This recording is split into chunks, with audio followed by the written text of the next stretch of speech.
ibadah kita pagi hari ini, kita mau siapin hati kita buat ketemu sama Tuhan. Kita siapin hati kita buat berikan yang terbaik buat Tuhan pagi hari ini.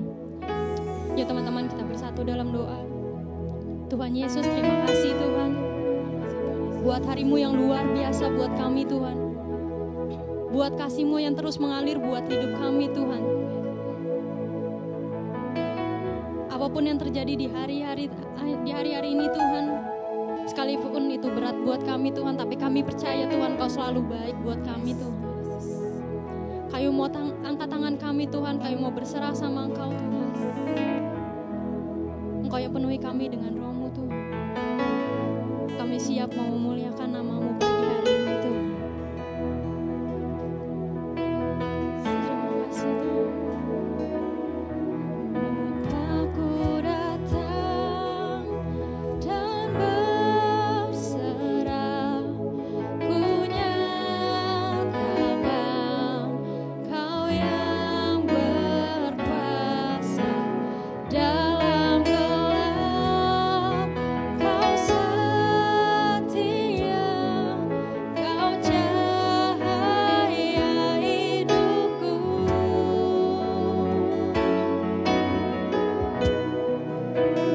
Kau kuatkan aku bertahan.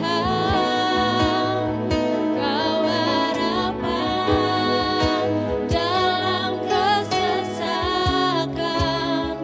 Kau buktikan kesetiaan-Mu Tuhan. Engkau Allah Immanuel. Kami tahu Engkau Allah yang beserta dengan kami Tuhan. Kami menyanyikan lagu ini dengan sungguh-sungguh. Bapakku datang untuk menyembah, ku nyatakan Kau yang bertata dalam lemah. Kau sempurna, Kau cahaya bagiku.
apapun yang terjadi dalam hidup kami Tuhan, kami mau nyatakan bahwa Engkau baik.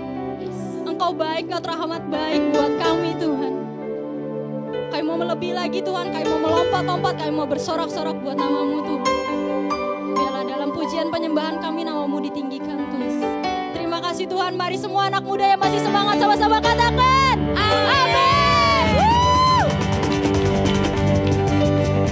Siapa yang percaya bahwa Tuhan selalu berserta dengan kita, lambaikan tangan yang percaya. Mari sama-sama kita puji nama Tuhan, amin. Amin.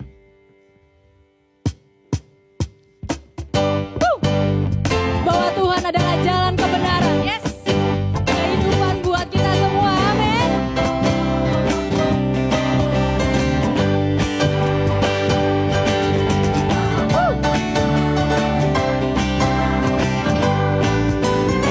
Sama-sama katakan. Ku jalan kebenaran dan jalan kehidupan, itu ya Yesus katakan. Aku percaya, amin. Di dalam namanya ada keselamatan kekal. Sama-sama kalian lebih lagi. Aku jalan kebenaran dan jalan kehidupan, itu ya Yesus katakan. Aku percaya, amin. Di dalam namanya ada keselamatan kekal. Katakan glory, Glory, haleluya. Glory, haleluya. Glory, haleluya. Glory, haleluya. Di dalam namanya ada keselamatan kekal. katakan lebih lagi. Aku jalan kebenaran dan jalan kehidupan, itu ya Yesus katakan.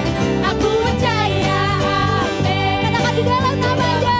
Namanya ada keselamatan kekal. Sama-sama semua. Glory, haleluya. Glory, haleluya. Glory, haleluya. Glory, haleluya. Di dalam namanya ada keselamatan kekal. Glory, haleluya. Semua tepuk tangan. Glory, haleluya. Glory, haleluya. Glory, haleluya. Di dalam namanya ada keselamatan kekal. Katakan di dalam namanya. Di dalam namanya ada keselamatan kekal. Di dalam namanya ada keselamatan. Ya semua sama-sama tepuk tangan buat Tuhan Yesus.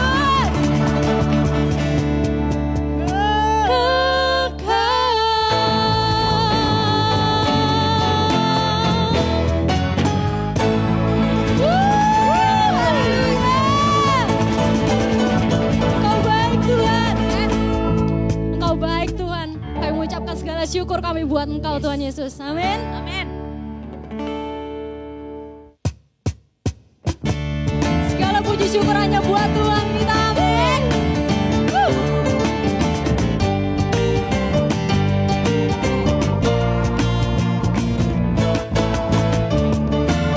Tuhan kita baik. Tuhan selalu berserta dengan kita teman-teman. Mari bersorak-sorak buat Tuhan. Segala puji syukur hanya bagi-Mu Tuhan, sebab Kau yang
Tuhan. Kami tahu Tuhan, hanya nama-Mu yang ditinggikan Tuhan. Setiap apapun yang keluar dari mulut kami Tuhan, biarlah itu hanya untuk menyenangkan hati Engkau Tuhan. Baik kami yang di rumah, di dalam mobil, dimanapun kami berada Tuhan, kami tahu Engkau jamah setiap kami Tuhan.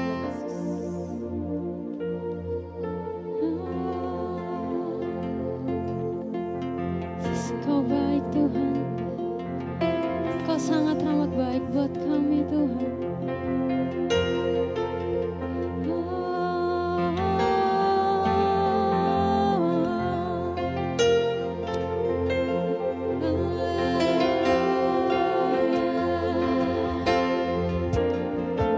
Kami katakan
Roh Kudus penuh atas kami Tuhan. Roh Kudus penuh atas kami Tuhan.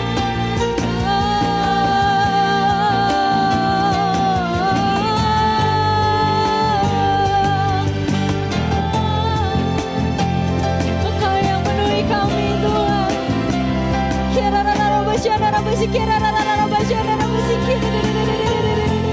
Engkau yang ubahkan kami Tuhan. Engkau yang beri setiap pikiran kami, hati kami Tuhan. Kami tahu setiap kami datang kepadamu Tuhan, sesuatu pasti terjadi Tuhan. Yes Tuhan.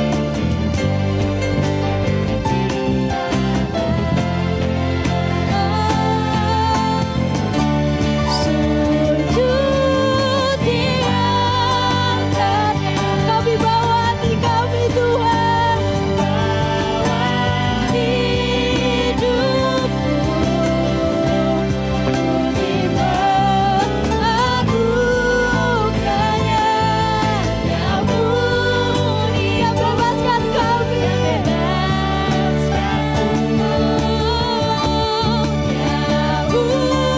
ubahi, beri setiap hati kami Tuhan. Hatiku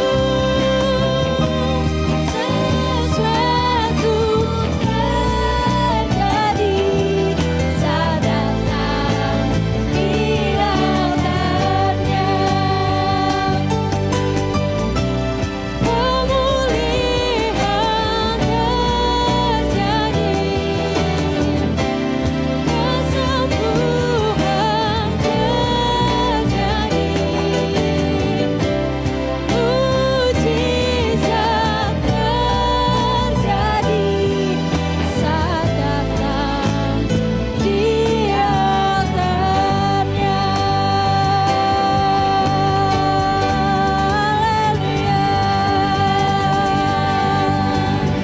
Engkau baik Tuhan, Engkau baik. Shalom teman-teman Infinitins. Hari ini bertemu dengan saya Dieter Nicholas. Dan hari ini saya siap untuk mengajar teman-teman. Dan kalau teman-teman suka judul, saya kasih judul Meninggalkan Kekanak-kanakan. Teman-teman siap belajar? Mari kita berdoa. Bapa kami dalam sorga, terima kasih Tuhan buat hari ini. Kalau hari ini kami boleh belajar kebenaran firman-Mu, biar firman-Mu termaterai dalam kehidupan kami, mengajar kehidupan setiap kami, menjadi pelita dalam kehidupan kami. Tuntun kami dengan kebenaran-Mu ya Bapa, supaya kami boleh terus-menerus mengerjakan apa yang menjadi kehendak-Mu dalam kehidupan kami. Kami mau siapkan hati kami, berikan kepada kami hati dan telinga seorang murid, hati yang mau diajar oleh kebenaran firman Tuhan. Di dalam nama Tuhan kami Yesus Kristus, Tuhan sertai kami dalam nama Yesus. Haleluya. Amin. Teman-teman, saya percaya bahwa di dalam 2 Timotius 3 ayat yang pertama, Alkitab dengan jelas berkata bahwa di hari-hari terakhir akan datang masa yang sukar. Tapi teman-teman nggak perlu takut, karena apa? Karena kehidupan orang percaya tidak pernah ditentukan dari situasi dan kondisi yang ada di luar. Alkitab dengan jelas berkata kepada kita bahwa rancangan Tuhan bukan rancangan kecelakaan. Rancangan Tuhan adalah rancangan yang penuh dengan hari depan, yang penuh dengan pengharapan. Oleh sebab itu, teman-teman percayalah bahwa di dalam Tuhan kita bisa berkemenangan. Nah, bagaimana caranya? Apa yang perlu kita persiapkan supaya kita bisa hadir di dalam dunia ini penuh dengan kemenangan demi kemenangan? Kita bisa berjalan dari satu kemuliaan Tuhan kepada kemuliaan Tuhan yang lainnya. Persiapannya itu namanya bertumbuh. Karena tanpa pertumbuhan, teman-teman gak akan pernah bisa melihat kemenangan demi kemenangan yang terjadi dalam kehidupan teman-teman semua. Nah, Alkitab katakan apa dalam 1 Korintus 13 ayat yang ke-11? Demikianlah firman Tuhan. Ketika aku kanak-kanak, aku berkata-kata seperti kanak-kanak, aku merasa seperti kanak-kanak, aku berpikir seperti kanak-kanak. Sekarang sesudah aku menjadi dewasa, aku meninggalkan sifat kekanak-kanakan itu.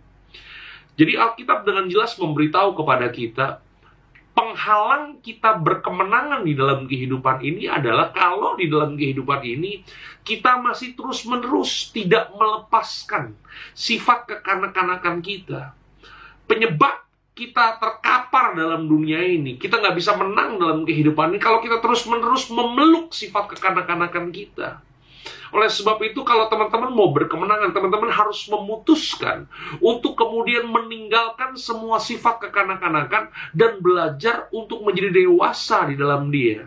Karena kedewasaan tidak pernah datang dengan sendirinya. Kedewasaan adalah sebuah keputusan. Karena Kaditer seringkali melihat ada begitu orang banyak, mereka rajin datang ke gereja, mereka lama ada di gereja, tapi hidup mereka nggak pernah bertumbuh. Mereka nggak pernah dewasa dalam kehidupan.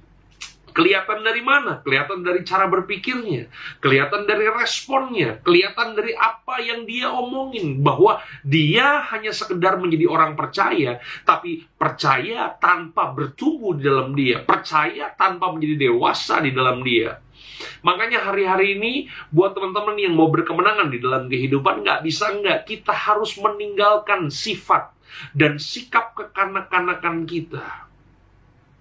Kedewasaan rohani tidak pernah ditentukan dari berapa lama kita jadi orang percaya. Oke? Kedewasaan rohani tidak ditentukan dari berapa usia setiap kita. Karena Kaditer melihat ada orang-orang yang usianya sudah tua, ada orang-orang yang sudah mungkin usianya sudah dewasa, tapi sikapnya seperti kanak-kanak.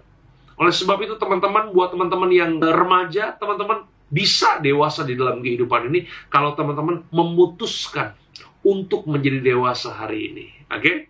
Nah, apa sifat kekanak-kanakan yang perlu kita tinggalkan dalam kehidupan? Ada beberapa hal yang hari ini Kaditer ingin sharingkan kepada teman-teman. Yang pertama, sifat kekanak-kanakan yang perlu kita tinggalkan adalah anak-anak itu lebih tertarik kepada pemberiannya daripada si pemberi.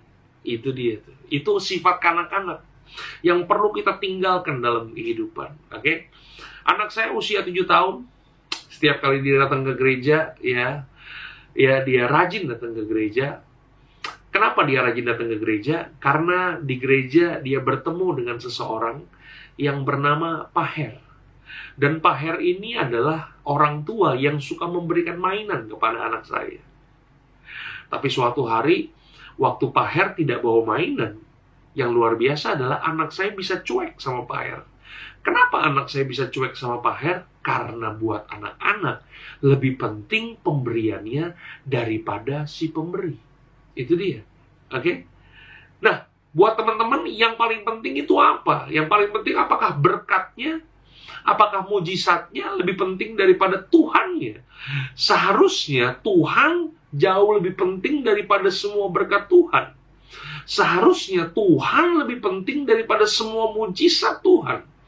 Artinya apa? Artinya begini, mau terjadi mujizat tidak terjadi mujizat, mau diberkati belum diberkati, seharusnya yang paling penting adalah bukan berkatnya, tapi Tuhan yang punya segalanya, Tuhan yang mampu memberikan segalanya. Itulah yang penting. Alkitab berkata dalam 2 Korintus 12 ayat yang ke-7 sampai dengan ayat yang ke-10, dan supaya aku jangan meninggikan diri karena pernyataan-pernyataan yang luar biasa itu, maka aku diberi suatu duri di dalam dagingku, yaitu seorang utusan iblis untuk menggocoh aku, supaya aku jangan meninggikan diri. Jadi supaya Paulus tidak sombong, supaya Paulus tidak meninggikan diri, maka apa yang terjadi? Kemudian Tuhan mengizinkan duri dalam daging dalam kehidupan Paulus. Apakah duri dalam daging itu? Ya, ada begitu banyak penafsiran. William Barclay berkata itu adalah penyakitnya Paulus. Jadi Paulus disinyalir punya penyakit epilepsi. Itu yang menjadi ganjalan dalam kehidupan Paulus. Menurut Andrew Wommack itu adalah penderitaan-penderitaan Paulus. Jadi Paulus itu disinyalir punya sakit syaraf, ya kan? Yang mengakibatkan dia rabun, sehingga kalau dia mau jalan harus dibantu dengan anak-anak rohaninya. Kalau nggak Titus, ya Timotius. Tapi apapun itu, kenyataannya yang terjadi adalah bahwa Tuhan mengizinkan duri dalam daging dalam kehidupan Paulus, supaya Paulus tidak menjadi sombong. Alkitab katakan yang selanjutnya tentang hal itu, ya tentang duri dalam daging itu, Aku sudah 3 kali berseru kepada Tuhan supaya utusan iblis itu mundur daripadaku. Wow, jadi Paulus udah 3 kali berteriak kepada Tuhan supaya Tuhan cabut dari dalam daging ini. Teman-teman, Kaditra cuma mau kasih tahu, ini yang berdoa nih levelnya level Rasul Paulus. Doanya level Rasul Paulus itu bukan orang pilek sembuh, batuk sembuh, bukan doa-doa sakit-sakit yang seperti itu. Level doanya Paulus, orang mati dibangkitkan. Suatu hari ada seorang anak muda yang bernama Eutikus. Waktu dia lagi dengar khotbah Paulus duduk di lantai 2, dia ketiduran, jatuh dan meninggal. Dan apa yang terjadi? Paulus bangkitkan anak muda tersebut. Ya, jadi doanya Paulus itu bukan main-main. Artinya apa? Artinya begini, waktu Paulus berdoa buat orang lain, doanya dijawab. Nah, hari ini Paulus sedang berdoa buat dirinya sendiri. Seharusnya Tuhan jawab dong. Betul gak sih? Tapi ayat yang selanjutnya katakan apa? Tetapi jawab Tuhan kepadaku, cukuplah kasih karuniaku bagimu. Sebab justru dalam kelemahanlah kuasaku menjadi sempurna. Kemudian Paulus katakan seperti ini, sebab itu terlebih suka aku bermegah atas kelemahanku, supaya kuasa Kristus turun menaungi aku. Artinya apa? Artinya dalam ayat ini terbukti bahwa Tuhan tidak menyembuhkan Paulus. Tuhan tidak mengambil duri dalam daging dalam kehidupan Paulus. Tapi Paulus nggak kecewa tuh. Paulus nggak kepahitan sama Tuhan. Justru disitulah Paulus mengenal Tuhan.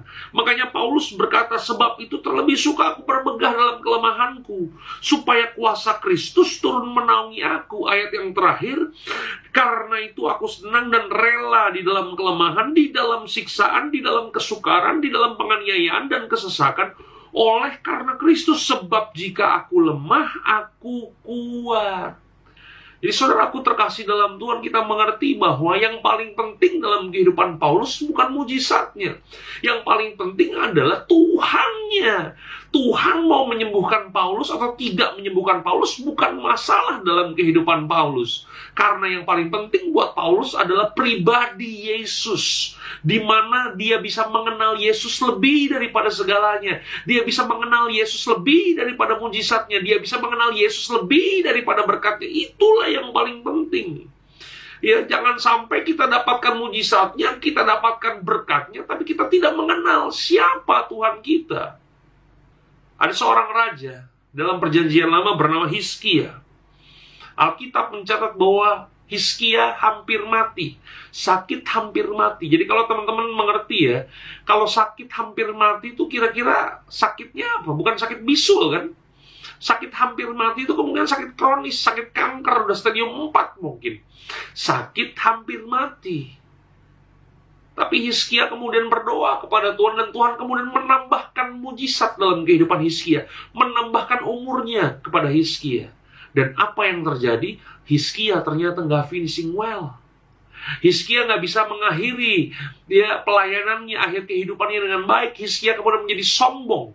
Buat apa? Kemudian kita hidup sama seperti Hizkia. Kita dapatkan berkatnya, kita dapatkan mujizatnya, tapi kemudian kita nggak finishing well dalam kehidupan ini. Yang Tuhan mau adalah begini, apapun yang terjadi dalam kehidupan kita, Tuhan itu nggak pernah jahat. Tuhan mau supaya kita mengenal Dia dengan cara yang bagaimana Dia mau kita kenal Dia. Itulah teman-teman, mengapa kita harus memilih si pemberi daripada pemberiannya. Oke? Alkitab katakan bahwa Sadrak, Mesak, Abednego, ya. Kalau mereka tidak menyembah patung yang Raja Nebukadnezar dirikan, maka apa yang terjadi? Yang terjadi adalah mereka harus masuk dapur perapian yang 7 kali dipanaskan. Tapi saudara lihat ya, perkataan dari Sadrak, Mesak, Abednego. Tuanku Raja, mereka berkata. Kami percaya bahwa Tuhan yang kami sembah adalah Tuhan yang luar biasa, Tuhan yang mampu mengeluarkan kami dari dapur perapian. Tapi sekalipun Tuhan yang kami sembah tidak menyelamatkan kami tidak akan pernah menyembah patung yang kau dirikan. Artinya apa? Artinya begini, diberkati, tidak diberkati, ditolong, tidak ditolong, tidak ada yang bisa melepaskan kita dari kasihnya Tuhan. Yang paling penting dalam dunia ini adalah Tuhannya, bukan berkat Tuhannya. Oke. Yang kedua adalah Ya, sifat kekanak-kanakan apa yang perlu kita tinggalkan dalam kehidupan? Anak-anak itu selalu memilih apa yang menyenangkan ketimbang apa yang benar. Ya. Teman-teman pernah lihat ada anak-anak kecil main colokan listrik? Kenapa anak-anak kecil suka main colokan listrik? Karena apa? Karena buat mereka itu menyenangkan. Tapi apakah itu benar? Itu tidak benar. Nah, anak-anak itu lebih suka memilih apa yang menyenangkan ketimbang apa yang benar.